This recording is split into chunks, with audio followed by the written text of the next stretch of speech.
Hello guys and welcome back to Dinkar Guruji. दोस्तों आज के इस वीडियो में हम बात करने वाला हैं इलाहाबाद विश्वविद्यालय की PGT-1 प्रवेश परीक्षा के बारे में। जैसा कि आप सभी को पता है दोस्तों कि इलाहाबाद विश्वविद्यालय की प्रवेश परीक्षाएं जारी हैं और आज दिनांक 2 जुलाई को जो है कि PGT-1 की जो है कि प्रवेश परीक्षा सफलतापूर्वक संपन्न कराई जा चुकी है विभिन्न परीक्षा केंद्रों पर। तो उसी के बारे में आज हम बात करने वाले हैं।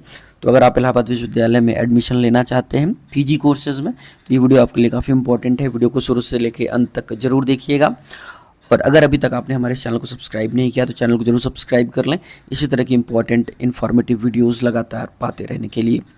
दोस्तों आज की तारीख यानी कि 2 जुलाई 2024 को इलाहाबाद विश्वविद्यालय में PGT-1 की प्रवेश परीक्षा संपन्न कराई गई और इसके लिए विभिन्न ऑनलाइन और ऑफलाइन सेंटर बनाए गए थे। और एक ठीक ठाक कहा जाए जैसे कि ये सबसे पॉपुलर जो कोर्सेज़ हैं इलाहाबाद विश्वविद्यालय की, जिसमें कि MA और MSc जो विभिन्न विषयों में ऑफ़र किए जाते हैं, उसकी परीक्षा आज की तारीख में थी और इसमें सबसे अधिक छात्रों ने प्रतिभाग भी किया है, यानी कि सबसे ज़्यादा जो प्रतिभागी हैं एंट्रेंस एग्जामिनेशन के वो PGT-1 के लिए ही हैं। तो PGT-1 के पेपर स्तर की अगर हम बात करें तो जैसा कि परंपरागत रहता आया है कि PGT-1 की जो परीक्षा है वह 2 भागों में विभाजित है। एक पहला भाग होता है सामान्य अध्ययन का पेपर, जिसको पार्ट ए हम कहते हैं, और दूसरा भाग होता है आपके संबंधित विषय का पेपर, जिसको हम पार्ट बी कहते हैं। तो पिछले वर्ष की भांति इस वर्ष भी जो फीडबैक अभी तक प्राप्त हुए हैं मुझे, उसमें ये बताया गया है कि जो पार्ट ए यानी कि जो सामान्य अध्ययन का पेपर था वो काफ़ी कठिन आया हुआ था और अधिकतर जो प्रश्न आए थे वह करंट अफेयर्स से रिलेटेड प्रश्न आए थे। जबकि जो पार्ट बी यानी कि जो सब्जेक्ट ओरिएंटेड पेपर होता है आपका, जिसमें आपके UG के सिलेबस से जो है कि क्वेश्चंस पूछे जाते हैं, तो वो पेपर जो है कि सामान्यतः जैसा आता है परंपरागत तौर पर वैसा ही था, ना ज़्यादा कठिन ना ज़्यादा आसान।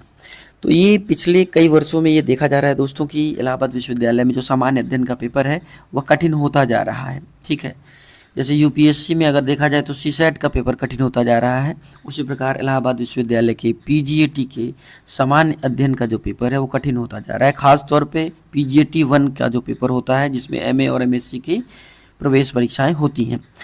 इस बार भी जो है कि करंट अफेयर्स के कई सारे क्वेश्चंस यानी कि लगभग आधे प्रश्न करंट अफेयर्स से पूछे गए और करंट अफेयर्स काफ़ी अथाह होता है। ठीक है, कई बार पिछले 1 साल से करंट अफेयर्स भी पूछ लेते हैं, कई बार केवल 2-3 महीने से ही सारे प्रश्न पूछ लेते हैं।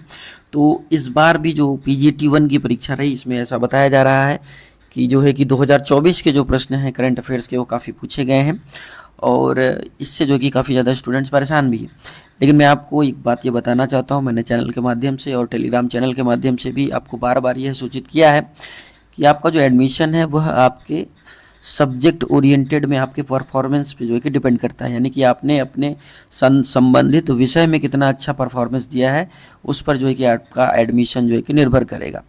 निश्चित रूप से जिसका पार्ट ए काफ़ी मजबूत है, सामान्यतः जो MA MSc के जो छात्र हैं वो सामान्य अध्ययन, खासतौर पर साइंस स्ट्रीम वाले जो हैं वो सामान्य अध्ययन यानी कि GK और करंट अफेयर से उनका दूर दूर तक लेना देना नहीं होता है, तो निश्चित रूप से उनकी परफॉर्मेंस उसमें बहुत अच्छी नहीं हो सकती है।